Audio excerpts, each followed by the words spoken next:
Hello everyone and welcome to another video. Now, a few days ago we took a look at a PC that featured an FX 6100 CPU.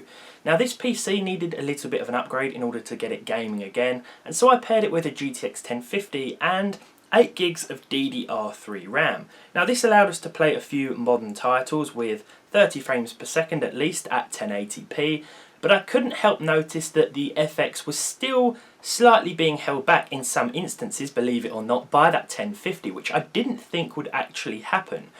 Games like Just Cause 4, which are GPU intensive, was a prime example of this. Today, I decided to overclock the 6100 to 4.2 GHz, pair it with the GTX 1070 in order to eliminate any sort of bottlenecking from the GPU, and see what it could really do in 2019 when it came to running modern AAA games. Now the FX series were never regarded as brilliant, and I think if you're going to opt for one today, then the FX 8350 or even the 9590, if you've got good enough cooling, would be the best ones to go for, as I think you'll have the best chance with those so-called 8-core variants. I actually had an FX 6100 a few years ago paired with a 7950 or something like that, and I couldn't understand why my games were stuttery in some instances, but I think, looking back on it now, the FX 6100 was actually the cause of all my problems there. So, let's get into it and see how it handles itself in a few games. Is this AM3 Plus socket CPU still worth buying? After all, you can find one on the used market here in the UK for a third of the price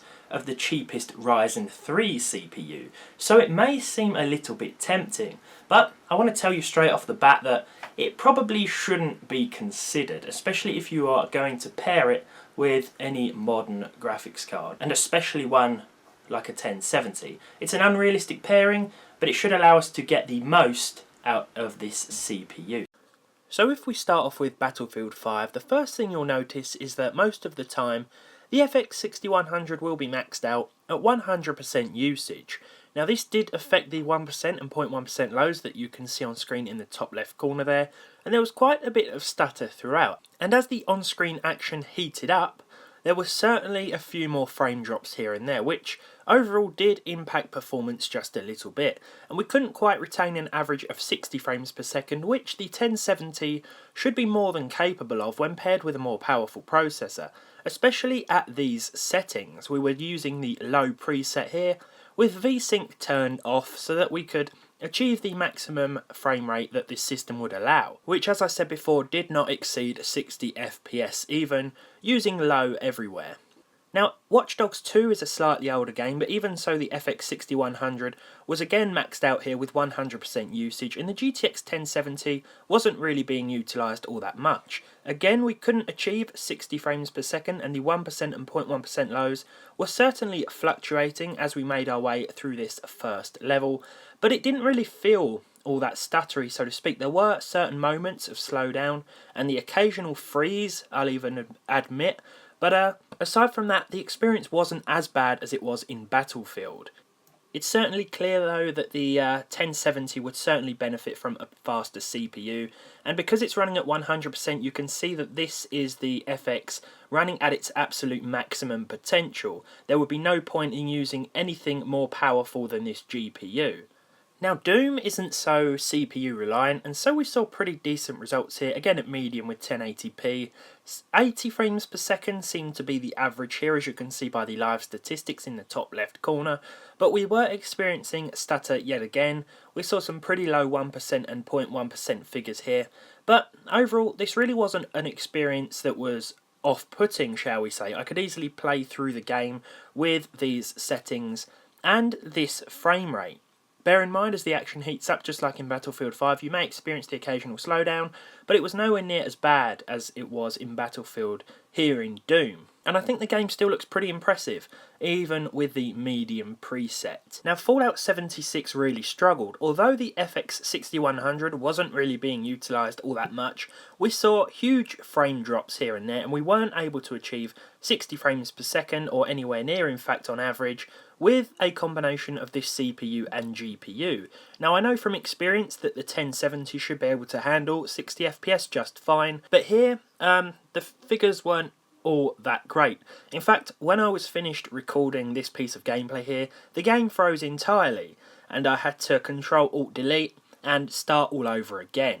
I think with this sort of CPU, you are better off pairing it with a weaker GPU and capping your gameplay to either 60 FPS if the system can handle that at lower settings, or 30 FPS if you want a smoother experience and one that's not going to be all over the place. Now, because Just Cause 4 is more GPU dependent, the game ran fine, almost with 60 FPS constantly here. Again, the FX chip wasn't maxing out all of the time, and the GPU was being utilised more than it was previously because, as I say, this is a more graphics card intensive based title, but those 1% and 0.1% lows were still quite low here, which does indicate that we saw a few stutters here and there. Now, I always play through the first level because there are a lot of things to be exploded, and this can take a toll on your system's frame rate, but you'll see here that things held up pretty well overall. If you want a system just to exclusively play Just Cause 4, then this chip will do just fine, but of course I don't recommend doing that. And last but not least, we have Shadow of the Tomb Raider, which actually proved to offer the most stable performance. With around 45 frames per second on average here, we saw a reasonable 1% and 0.1% lows to go with that, and there really wasn't too much stutter to speak of. We were using the medium settings here again, as I have been using mostly throughout, and during the benchmark run, the game stayed pretty steady. But just like before, you're probably not going to be seeing anywhere near 60 FPS if that's a target that you want to achieve, though 30 FPS has been more than doable throughout, though most would expect more from a 1070, and so if you had this PC and upgraded to this graphics card, you may feel a little bit underwhelmed, and I'm telling you now it's because the CPU would certainly be holding you back. So there we have it. Now the FX 6100 is likely to hold you back in quite a few games, especially those that are considered more CPU intensive, like Battlefield for example, where you'll see quite a few stutters. Now, I think that the FX series chips were quite an interesting bunch of CPUs. They were never considered fantastic, but I think for the budget user at the time of their release, they sat in a nice spot on the market, and if you wanted something that was okay in terms of performance and didn't break the bank, then they would have done you an okay turn, and still might do even today. That being said, I don't think it's a good idea to build a gaming PC around the FX 6100 in 2019. Unless you are pairing it, of course, with a lower end GPU like a 1050, and even then you will see some bottlenecks due to the processor's power, or rather lack thereof. Even if you do overclock it, the results won't exactly be too impressive. So bear that in mind if you're thinking about one of these. Some may say anyway that the AM3 platform is a dead socket, but I don't really consider anything a dead socket. After all, we've built PCs in the past on the 1155 Intel socket, which most would consider obsolete these days, but you'll find that a top-end i7 on that sort of socket will still perform just fine in most modern games, and so it's always important to take a look back at these things because you never know where the great deals might lie, and there might be a hidden bargain here or there. For example, if the FX series was still good, they're so cheap now that it may have been worth picking one of these up, but I don't think it is anymore. Especially when you consider, actually, that AM3 Plus motherboards don't seem to be that low in price. The cheapest new one here is around £50, and for that you can get an A320 AM4 board and stick a Ryzen 3 1200 on that bad boy and see much better results straight away. And that's definitely worth considering.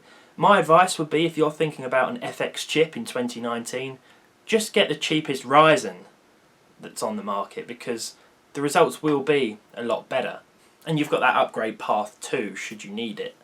So I'm going to leave it there. Thank you for watching. I hope you've enjoyed this one. If you did, leave a like on it down below. If you didn't, leave a dislike on it. Subscribe to the channel if you haven't done so already. Let me know if you still run with one of these in your system and how it's holding up for you. And as always, I hope to see all of you in the next one.